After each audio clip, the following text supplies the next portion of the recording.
Gloire à Dieu, alléluia, gloire à Dieu. Nous bénissons le Seigneur pour le souffle de vie qu'il ne cesse de nous accorder en ce jour. Bienvenue à 1 minute de prière de ce dimanche 16 février 2025. Aujourd'hui, le Seigneur a mis en mon cœur le désir de partager avec vous ce passage de Marc chapitre 14, le verset 8 que je lis au nom de notre Seigneur Jésus-Christ.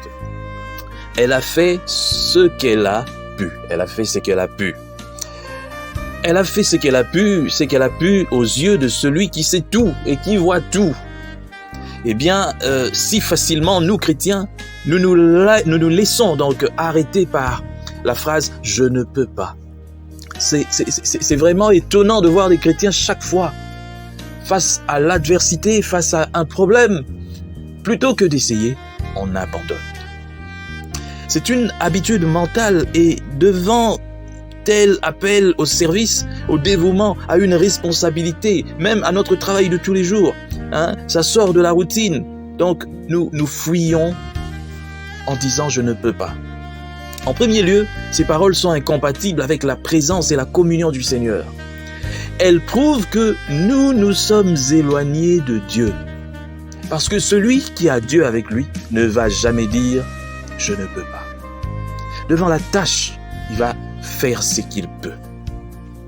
Alors, elle a fait ce qu'elle a pu. Ici, il n'est pas d'ailleurs question des forces ou de je ne sais pas quoi. Non, il s'agit d'une vie donnée, d'un amour qui cherche à rendre à Dieu quelque chose, de son amour qui surpasse la connaissance. J'œuvre pour Dieu parce que je réponds à l'amour de Dieu pour moi.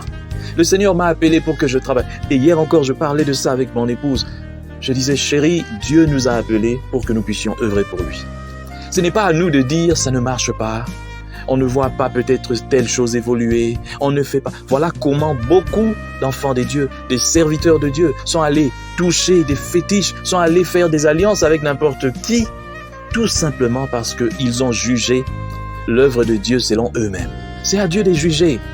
Vous savez, il y a tel évangéliste, tel pasteur, tel prophète qui n'avait pas une grande église, qui ne réunissait pas des grandes foules, mais qui a réussi, à travers lequel Dieu a réussi à toucher les cœurs et même peut-être à sauver des milliers ou des millions d'âmes.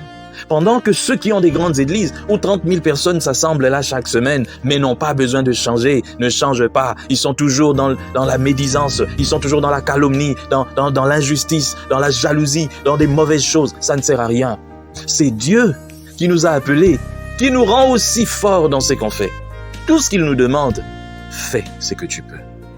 Moi, je suis tellement émerveillé depuis le jour où j'ai compris que ce n'est pas à moi d'aider Dieu, mais c'est à lui qui m'a appelé de faire de sorte que son œuvre puisse aller de l'avant. Je me dis, c'est l'œuvre de Dieu, c'est pas mon œuvre. Celui qui va venir pour combattre l'œuvre de Dieu, je m'en fous, c'est Dieu qui va s'en charger. Et moi, si mes yeux d'homme voient l'œuvre de Dieu n'est pas prospérer, je m'en fous. Je sais que Dieu veut que cette œuvre soit comme ça. Et lui-même, il sait. S'il veut le faire prospérer aux yeux des gens, il le fera. Mais puisque les gens ne voient pas cette œuvre comme ça, même si mon église peut avoir 10, 15 personnes pendant 5 ans, 10 ans, je dis, je m'en fous. La seule chose que je sais, c'est que Dieu m'a appelé, il m'a demandé de bâtir un temple pour lui. Un temple, ça ne veut pas dire un bâtiment, mais ça veut dire des gens que je dois mettre ensemble, des gens qu'il adore en ces lieux pour pouvoir répandre l'évangile aussi dans les environs. Si Dieu veut que les choses soient comme ça, que je puisse diriger un petit groupe, je dis gloire à Dieu, parce que Dieu a voulu. Ce n'est pas à moi d'imposer à Dieu la façon dont son œuvre doit se comporter. Nous commettons souvent cette erreur. Elle a fait ce qu'elle a pu. Est-ce que tu fais ce que tu peux? Est-ce que tu fais le minimum de ce que tu peux?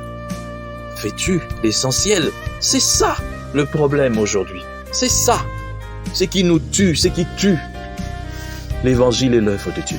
Alors aujourd'hui, en ce dimanche, je m'aimerais rappeler à tout un chacun, où que tu sois, à quel niveau d'occupation que tu sois. Tu peux être président de la République, tu peux être premier ministre, tu peux être ministre, président de l'Assemblée, du Sénat, tu peux être chef d'état-major de l'armée, tu peux être chef de la police, tu peux être professeur, tu peux être directeur, tout ce que tu es. Tu peux être parent ou tu peux être aussi élève. Chacun doit agir dans ce qu'il fait. Le plus important, ce n'est pas de tout faire, surtout quand on ne peut pas tout faire.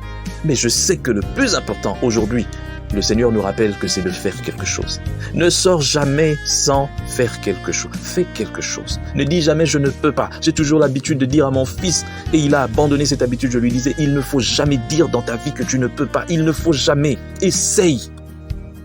Essaye. Fais quelque chose.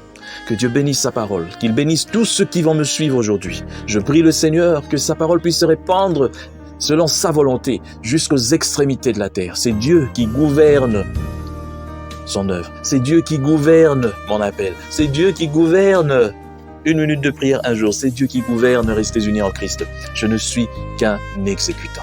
Soyez bénis au nom de Jésus. Bon dimanche à tous.